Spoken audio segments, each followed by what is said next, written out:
সুপ্রভাত দর্শক বন্ধুরা, এজিটি লাইভ 24/7 সুপ্রভাত ইন্ডিয়া অনুষ্ঠানে আপনারা সবাই স্বাগত। আজ অর্থাৎ 30শে জ্যৈষ্ঠ 1433 বাংলা এবং 14ই জুন 2026 ইংরেজি, রবিবার। আমার হাতে যে পত্রিকাটি রয়েছে সেটি হচ্ছে আনন্দবাজার পত্রিকা। তো এখানে আমরা সবাই জানি এখন বিশ্বকাপ ফুটবল শুরু হয়েছে, তো বিশ্বকাপ ফুটবলকে প্রথম পাতায় গুরুত্ব দিয়ে এখানে ছাপা হয়েছে এবং যে সংবাদ শিরোনামটা রয়েছে সেখানে হচ্ছে সাম্বার শাসন ফিরবে কি, মহাদেশে মহাকাব্য। সুমিত ঘোষ অর্থাৎ নিউ ইয়র্ক থেকে উনি লিখছেন। তারপর পরের হেডলাইন রয়েছে বক্তৃতা, মামলাতেও অভিষেককে নোটিশ। তারপর থাকতে পারেন শুভেন্দু, সইয়ের ছবি প্রকাশ্যে, সোমে ভাঙনপূর্ণ, আর এক সাংসদে নজর। অর্থাৎ আরেক সাংসদ কে হতে পারে একটু দেখে নিচ্ছি। শেষ মুহূর্তে পরিকল্পনার পরিবর্তন না হলে নয়াদিল্লিতে তৃণমূল ভাঙনের ছবি থেকে পর্দা উঠবে আগামী সোমবার। ওই দিন তৃণমূলের লোকসভার বিদ্রোহী সাংসদরা সবাই পৌঁছবেন স্পিকারের কাছে। তার আগের রাতে কাকলি ঘোষ দস্তিদারের বাড়ি বৈঠকে বসার কথা রয়েছে তাদের। আপাতত 19 জন বিদ্রোহী রয়েছেন, কিন্তু চেষ্টা চলছে এই সংখ্যা আরও বাড়ানোর। সূত্রের খবর, বিরোধীরা স্পিকারের কাছে দাবি জানাবেন এনডিএর অধীনে একটি পৃথক ব্লক গঠনের। তাৎপর্যপূর্ণভাবে পশ্চিমবঙ্গের মুখ্যমন্ত্রী শুভেন্দু অধিকারীও সপ্তাহান্তে নয়াদিল্লি পৌঁছানোর কথা। বাকি সংবাদ আপনারা পড়ে নিতে পারেন। তারপর পাশে রয়েছে আরেকটি সংবাদ শিরোনাম, পদ্মকর্মীদের কথা ভেবেই দলে স্থান নয় বিদ্রোহীদের। পশ্চিমবঙ্গে তৃণমূল কংগ্রেস এবং বিশেষ করে যারা বিজেপির এমএলএ মন্ত্রীরা রয়েছেন তাদের মধ্যে একটা দ্বৈরথ এখানে লক্ষ্য করা যাচ্ছে। এখানে বিশেষ করে কেন্দ্রীয় মন্ত্রী তথা বিজেপি নেতা ভূপেন্দ্র যাদবের বাড়িতে হওয়া বৈঠকে বিদ্রোহী তৃণমূল সাংসদদের অনেকেই সরাসরি বিজেপিতে যোগদানের পক্ষে ছিলেন, কিন্তু সূত্রের মতে রাজ্য নেতৃত্বের একাংশের তীব্র আপত্তির কারণে সেই উদ্যোগ ভেস্তে যায়। রাজ্য নেতৃত্বের ওই অংশের মতে সংসদে বিল পাশ করানোর প্রয়োজনে তৃণমূলের ওই বিদ্রোহী ব্লকের সমর্থন নিলেও তাদের হাতে দলের প্রতীক কোনোভাবেই তুলে দেওয়ার প্রশ্নই উঠে না। এই ধরনের সংবাদ শিরোনাম রয়েছে আনন্দবাজার পত্রিকা প্রথম পাতায়। তারপরে পাতায় দেখছি কি সংবাদ শিরোনাম রয়েছে এখানে। তারপর একই পাতায় রয়েছে আরো সংবাদ শিরোনাম আনন্দবাজার পত্রিকা প্রথম পাতায়। সেটি হচ্ছে আপনার স্বপ্ন দেখছেন, তৃণমূলকে সতর্ক করেন রাহুল। ওরা তৃণমূল নিশ্চিত ছিলেন যে জিতবেন। আমি বলেছিলাম স্বপ্নের দুনিয়ায় বাস করছেন, এই ধরনের সংবাদ সেটা অর্থাৎ রাহুল গান্ধীর কোটেশনটা উক্তিটা দিয়ে এখানে বোল্ড করে ছাপানো হয়েছে। এখানে রয়েছে আপনারা স্বপ্নের দুনিয়ায় বাস করছেন। পশ্চিমবঙ্গে বিধানসভা নির্বাচনে জয়ের বিষয়ে নিশ্চিত তৃণমূলের নেতা নেত্রীদের তিনি ভোটের আগে এভাবেই সতর্ক করেছিলেন বলে দাবি করলেন রাহুল গান্ধী। গত সোমবার বিজেপি বিরোধী মঞ্চ ইন্ডিয়ার বৈঠকে মমতা বন্দ্যোপাধ্যায় ও অভিষেক বন্দ্যোপাধ্যায়ের সামনেই কথা বলেছেন রাহুল। সেই বৈঠকে রাহুলের বক্তৃতা কংগ্রেস আজ প্রকাশ্যে এনেছে। রাহুল সেখানে বলেছেন, তৃণমূলে আমার অনেক বন্ধু রয়েছেন, ওরা নিশ্চিত ছিলেন যে নির্বাচনে নিরঙ্কুশভাবে জিতবেন। আমি ওদের বারবার বলেছিলাম আপনারা স্বপ্নের দুনিয়ায় বাস করছেন। আমি দেখেছি কি হয়। আমি গুজরাটে দেখেছি, মধ্যপ্রদেশে দেখেছি, ছত্তিশগড়, হরিয়ানা, মহারাষ্ট্রে দেখেছি। তারপরেও আপনারা এখনো বিশ্বাস করছেন না। বাকি সংবাদটা আপনারা এখান থেকে দেখে নেবেন, আমি আর বিস্তারিত পড়ছি না। তারপর আনন্দবাজার পত্রিকা 5-এর পাতায় রয়েছে আরো বেশ কিছু সংবাদ শিরোনাম, কাঁটাতার জমি নেওয়ায় ফের আপত্তি স্বরূপনগরে। তারপর কল্যাণদা কিছু বলতেই পারেন, নরম অভিষেক।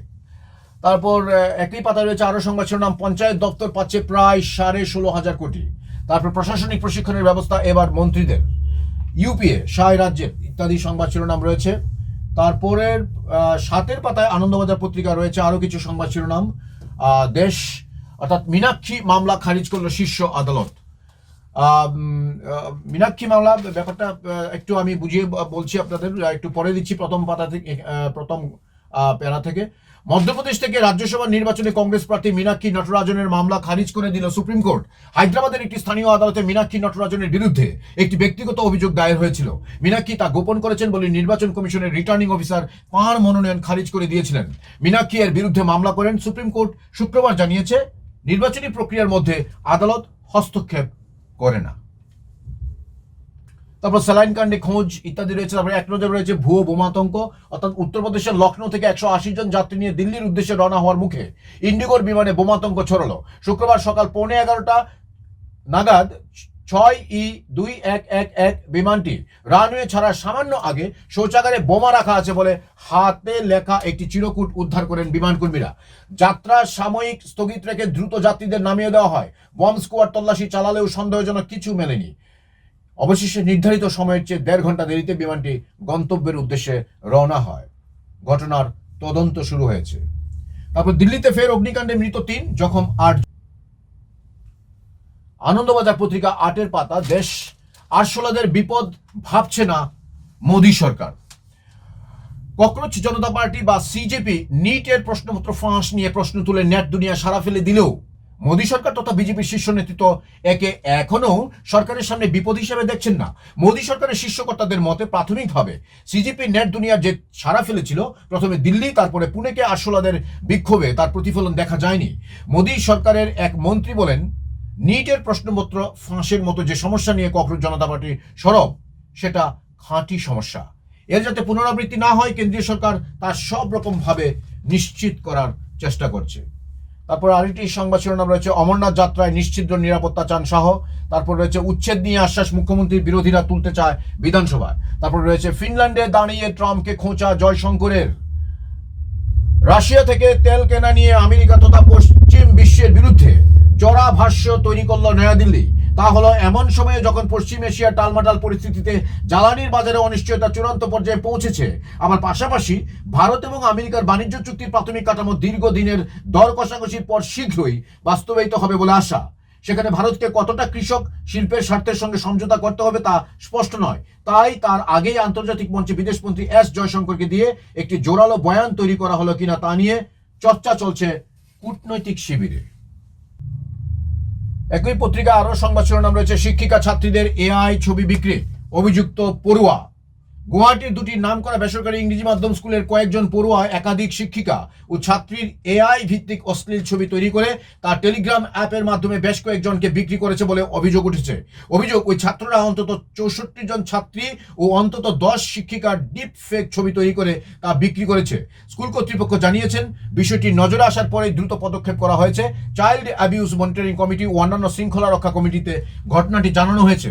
সংশ্লিষ্ট ছাত্রছাত্রীদের অভিভাবকদের সঙ্গেও বৈঠক করা হয়েছে। তদন্ত শেষ না হওয়া পর্যন্ত অন্তর্বর্তী ব্যবস্থা হিসেবে ঘটনার সঙ্গে সরাসরি জড়িত ছাত্রদের সাসপেন্ড করা হয়েছে। তদন্তের ফলাফলের ভিত্তিতে পরবর্তী ব্যবস্থা নেওয়া হবে। নিজস্ব সংবাদদাতার রিপোর্ট এটি। তারপরের সংবাদ শিরোনাম রয়েছে, নিটে দেওয়া হবে বাড়তি সময় জানালো এনটিএ। অর্থাৎ আগামী 21 জুন ফের হতে চলেছে ডাক্তারিতে প্রবেশের সর্বভারতীয় পরীক্ষা। ওই পরীক্ষায় এ যাত্রায় পরীক্ষার্থীদের বাড়তি 15 মিনিট দেওয়ার সিদ্ধান্ত নিয়েছে জাতীয় টেস্টিং এজেন্সি অর্থাৎ এনটিএ। পাশাপাশি পড়ুয়াদের প্রশ্নপত্রের রাফ কাজ করার জন্য খাতার প্রথমে ও একেবারে শেষে বাড়তি কাগজ দেওয়ার সিদ্ধান্ত নেওয়া হয়েছে। আনন্দবাজার পত্রিকা আজকের দিনে আরো কিছু গুরুত্বপূর্ণ সংবাদ শিরোনাম রয়েছে এখানে। 9-এর পাতা, বিদেশ ব্যবসা, বিএসএফ বিজিবি যৌথ বৈঠকে কথা পুশব্যাক নিয়েও। তারপর মোদী এখনো চুপ, আপোষের রাজনীতি কি, প্রশ্ন রাহুলের। তার পরের পাতায় রয়েছে আরো কিছু সংবাদ শিরোনাম আনন্দবাজার পত্রিকা আজকের দিনে। পেট্রোল ডিজেল বিক্রিতে হ্রাস কেন্দ্রের। তার পরের পাতায় অর্থাৎ 11 পাতায় রয়েছে, হাওড়া হুগলি অন্য জেলা, অর্থাৎ জলের সংকট মেটেনি পান্ডুয়াক ব্লকে ক্ষোভ। তারপর প্রতারণার অভিযোগে তৃণমূল নেতা গ্রেফতার আরামবাগ। তারপর প্রাক্তন বিধায়কের কলেজে সরকারি সামগ্রী শোরগোল। তারপর ত্রাণ সামগ্রীর গাড়ি ঘিরে বিক্ষোভ গ্রামে। তারপর বাইক চুরি ধৃত যুবক ইত্যাদি সংবাদ শিরোনাম রয়েছে। তারপরে ইঞ্জিন ভ্যান আটক ইত্যাদি। তারপর আদালতে এলেন না মহুয়া মৈত্র। এখানে কৃষ্ণনগরের রিপোর্ট এটি, অর্থাৎ মহুয়া মৈত্রের আদালতে আসার কথা ছিল কিন্তু উনি আসেননি সেখানে। এই নিয়ে একটি খবর রয়েছে এই পাতায়। এবার আমরা যেটা দেখব সেটা হচ্ছে বিশেষ করে ফিফা বিশ্বকাপ, ফুটবল বিশ্বকাপের উপর যে সমস্ত সংবাদ রয়েছে সেই সংবাদগুলো খুব গুরুত্ব পেয়েছে এখানে। বিশেষ করে আনন্দবাজার পত্রিকা 13 পাতা, মহাদেশে মহাকাব্য, স্বস্তি বাড়িয়ে অনুশীলনে ইয়ামাল নিকো। তারপর জ্বর নিয়েও গোল করে কোরিয়াকে জেতালেন হিয়ন। উইলিয়ামসনের অবসর ঘোষণা, এটাও একটা সংবাদ এখানে রয়েছে। তারপর কাতারের লড়াইয়ে ভারত যোগ। তারপর যশপালের মৃত্যুতে শোকস্তব্ধ ক্রীড়া মহল। তারপর সুস্থ রোহিত, আজ 3 হয়তো রাহুল। দর্শক বন্ধুরা, আনন্দবাজার পত্রিকা থেকে সংবাদ শিরোনাম ও সংবাদ পাঠ এখানেই সমাপ্ত। আমার সঙ্গে এতক্ষণ থাকার জন্য আপনাদের সবাইকে অসংখ্য ধন্যবাদ। দেখতে থাকুন HD live 24/7 YouTube, Facebook, WhatsApp এবং ইনস্টাগ্রামে। আজ রবিবার দিনটি আপনাদের খুব ভালো কাটুক এই শুভেচ্ছা রইল। সবাইকে নমস্কার।